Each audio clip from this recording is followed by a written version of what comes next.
For example, there is a fundamentalist robber. He's a bane for the society.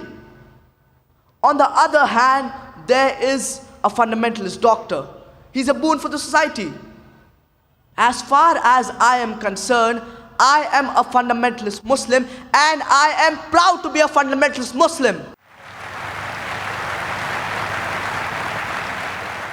Because I know and I strive to follow the fundamentals of Islam, and I know that there is not a single fundamental of Islam which is against humanity as a whole.